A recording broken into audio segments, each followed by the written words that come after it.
Thank you.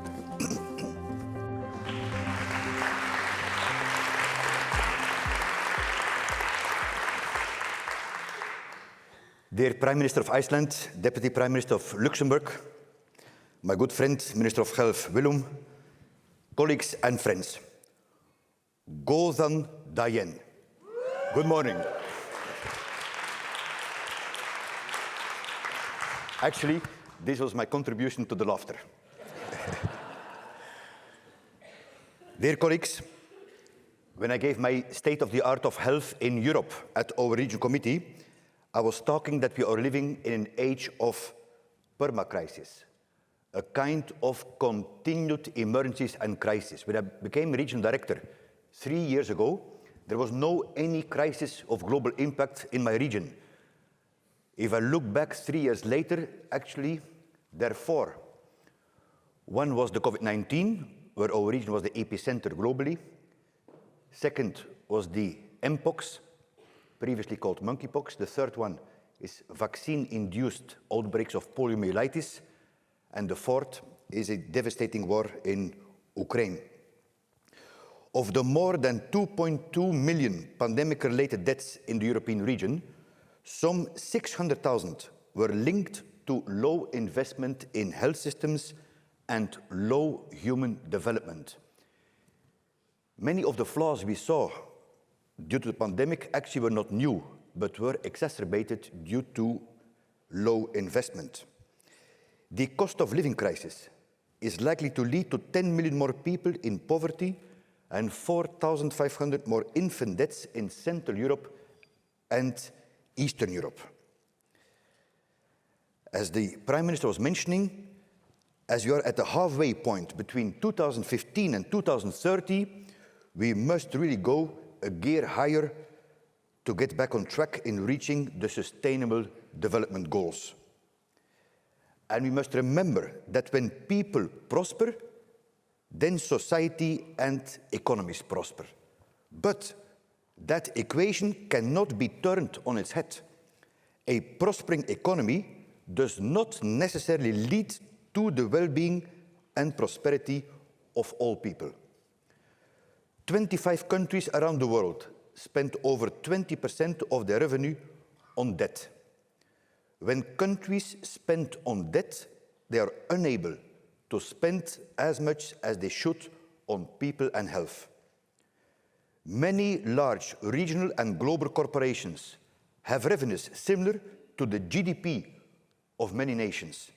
Yet, tax evasion costs the European Union 46 billion euro a year.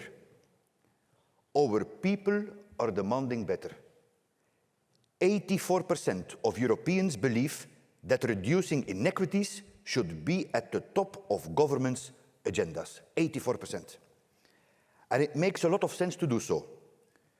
For example, strengthening measures to bring about gender equality could lead to increases in GDP from 6 to almost 10% by 2050 for EU countries. I would like to commend you, Madam Prime Minister, for indeed Iceland topping the list of gender equal nations in the world according to the World Economic Forum. And I take the opportunity to congratulate you with an amazing presidency of the Council of Europe and the UN, where you are putting the gender equality and human rights at the top of the agenda. All of this is the backdrop for the United Nations Secretary General's call to action through our common agenda, which member states will delve into at the Summit for the Future next year. The Summit of the Future priorities will include, number 1, reforming the international financial architecture.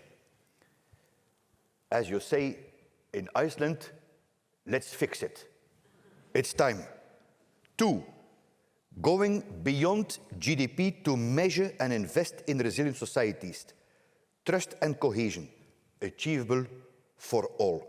And I want to commend here the outstanding work done by the WHO Venice office under your leadership, Chris, on this well-being indices, dashboards and metrics. And number 3, viewing priorities through the lens of future generations, including by appointing future generations commissioners. We at WHO Europe are walking the talk. We had our first Youth for Health Forum a couple of months ago in Tirana, Albania, and we're going to launch it officially at our regional committee in October in Astana. In the WHO European region, we have been contributing to the wider UN vision in diverse ways. At the height of the pandemic, as some of you know, I asked Professor Mario Monti, previous Prime Minister of Italy and European Commissioner, to chair the Pan-European Commission on Health and Sustainable Development, bringing together leaders and experts from health, economy and business to draw lessons from the pandemic. The report has been presented to all our member states. It's a new strategy on health and sustainable development to get on track by 2030. I want to commend really Professor Mario Monti for outstanding work. I remember when I called him more than a year ago on a Sunday whether he would be willing to be president of the Commission.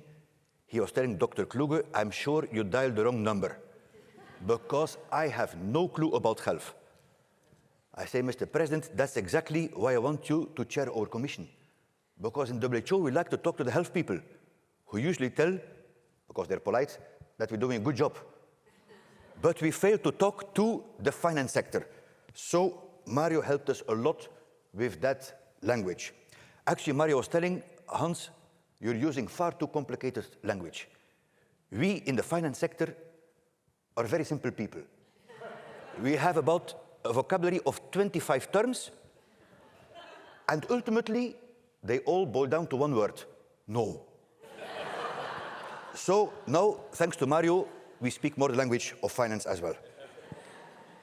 The Commission decisively demonstrated how health and social care systems are vital to achieving sustainable development and social cohesion.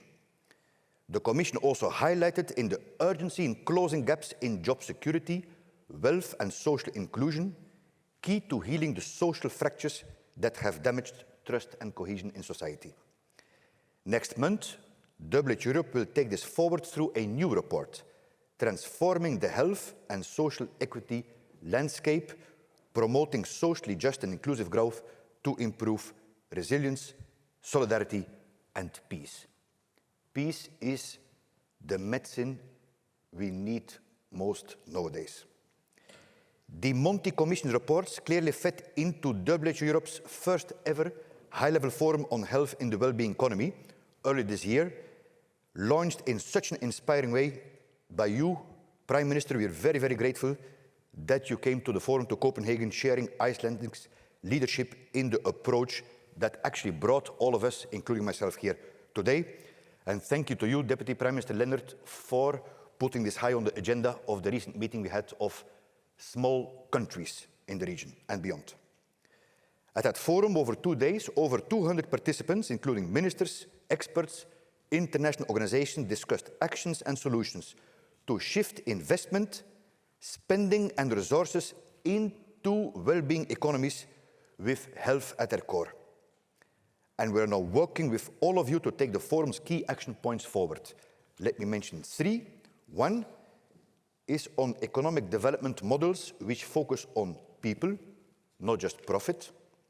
And last week, with Chris and her director, Dr. Natasha Azapar-de-Muscat, we convened for the first time the meeting with the central banks, treasury, and health sector to work on economically sustainable financial models that really promote health and well-being. Second key point of the forum was on evidence and modeling of which policies and investments deliver well-being and a healthy life for all. And the third, actually like the Cabinet Secretary mentioned, was concrete steps to deliver equitable well-being both from private and public assets. And health systems have a key role to play here. We need a private sector on board there, be it on equitable access to vaccines or affordable innovative cancer medicines, be it on digital health and artificial intelligence or climate change. But it's only the government who has the mandate and the duty to overlook the governance of the private and public sector, because only governments can ensure that no one is left behind. All the examples, colleagues, I've cited are about programs and initiatives, but all of them are ultimately about our fellow human beings. It's about ourselves, it's about the people. Or, as you say in Icelandic, Maður mans gaman. Man is the joy of man. No one lives on an island. My friends, I began with challenges. I moved to opportunities. As my people know, I'm a born optimist, but also not naive. The path ahead is not going to be easy, to say the least. But we know we simply have no choice but to take it. If we are to fulfill the huge potential that we see before us. COVID-19 has shown that health is maybe not everything. But without health, there is nothing. Góð heilsa kutle betri. Good health is better than gold.